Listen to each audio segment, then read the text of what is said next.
Congolaises et Congolais, mes chers compatriotes, en ces jours de commémoration, nous avons tous en mémoire la haute parole de Patrice Emery Lumumba, s'adressant au peuple congolais le 30 juin 1960, jour de la proclamation de notre indépendance.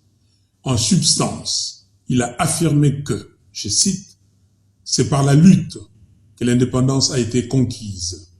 Ce fut une lutte noble et juste, une lutte indispensable pour mettre fin à l'humiliant esclavage qui nous a été imposé par la force. » Ironie de l'histoire, 62 ans après, le roi Philippe, roi des Belges, les rejoint en soutenant, je cite, « le régime colonial comme tel était basé sur l'exploitation et la domination.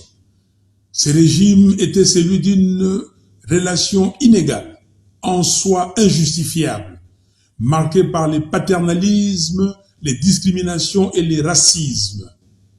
Il a donné lieu à des exactions et des humiliations. » Fin de citation.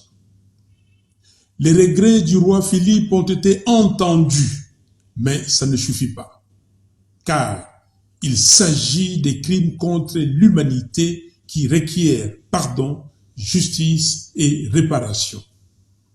Du côté congolais, il est nécessaire, comme les Belges l'ont fait chez eux, de mettre en place au Congo une commission sur le passé colonial belge afin d'engager des pourparlers avec la Belgique et répartir sur des bases solides.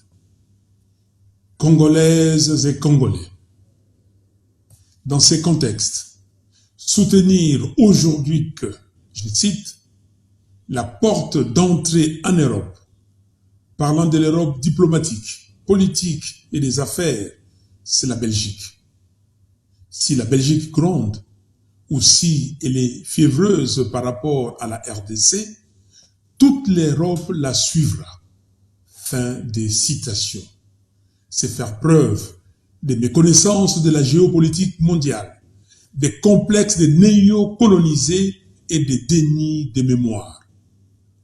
Une telle soumission volontaire est une insulte au combat héroïque mené par nos pères de l'indépendance qui, cela doit être dit, ne se sont pas battus pour rien. Quand on ne sait pas, on cherche à s'informer. Le passé est la racine du futur. On n'oublie pas le passé. On s'en sert pour bâtir l'avenir. Enseigner notre histoire, c'est donner à nos enfants les clés de l'apprentissage du temps. Tous les Congolais doivent connaître l'histoire de l'esclavage, celle de la colonisation, les cheminements de Simon Kimbangu, tout de la lutte héroïque et douloureuse pour l'indépendance, les soubresauts de la Première et de la Deuxième République, les drames liés à la guerre d'agression de la RDC par le Rwanda, l'Ouganda et les Burundi. On doit enseigner à nos enfants comment les Congos, fidèles aux traditions ancestrales, a accueilli les Rwandais et les Ougandais contraints à l'exil parce que fuyant les guerres interethniques dans leurs pays respectifs. On doit aussi leur enseigner les circonstances de la naissance de la Troisième République, ainsi que tant d'autres faits qui ont émaillé l'histoire de notre pays.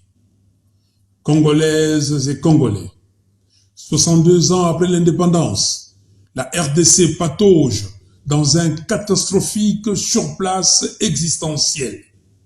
Elle est devenue la risée du monde et sa voix ne pèse plus sur le chiquier régional et international. Depuis un quart de siècle, maintenant, ces institutions sont illégitimes, infiltrées et affaiblies.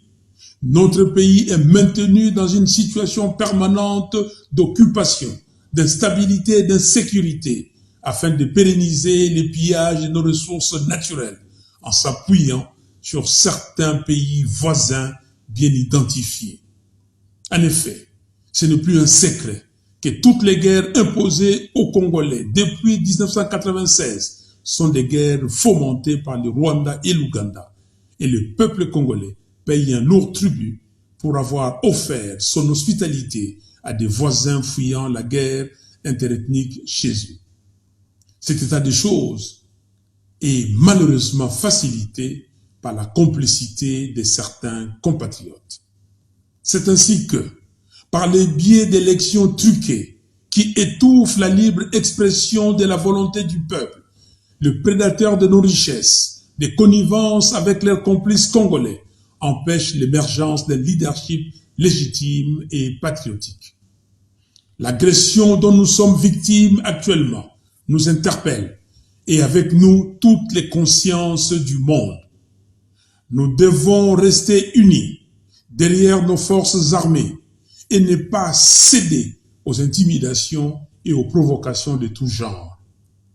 La RDC compte plus de 450 tribus, composées des Congolaises et des Congolais, d'égale dignité, désireuses de vivre en harmonie dans l'unité et la concorde. Il est temps que la communauté internationale, qui avait facilité l'accueil de ces réfugiés chez nous, prenne ses responsabilités aussi. Le Rwanda, l'Ouganda et le Burundi doivent-ils sortir leurs troupes militaires du Congo? Il est aussi temps d'exploiter le rapport mapping de l'ONU et d'en donner une réponse adéquate en instaurant un tribunal pénal international pour les Congos. Congolaises et Congolais, au sujet de l'intégration de notre pays à la communauté d'Afrique de l'Est, il s'y est de rappeler que le Congo n'est pas un pays d'Afrique de l'Est, mais d'Afrique centrale. Par conséquent, on ne peut en aucun cas accepter la tentative de partition de notre pays telle que préconisée subtilement dans les communiqués du 20 juin 2022 sanctionnant le 3e conclave des chefs d'État de la communauté d'Afrique de l'Est. En effet, les communiqués précisent que, je cite, « Le chef d'État ont délibéré sur la situation sécuritaire prévalant à l'est de la RDC et sur les mesures visant à promouvoir la paix, la stabilité et le développement dans l'est de la RDC et dans la région plus élargie de l'Afrique de l'Est. » Fin de citation.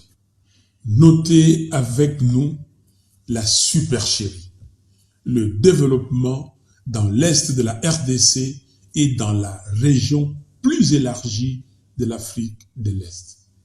Nous ne sommes pas dupes. Prenons conscience qu'un pays digne de ce nom ne peut sous-traiter sa sécurité et sa défense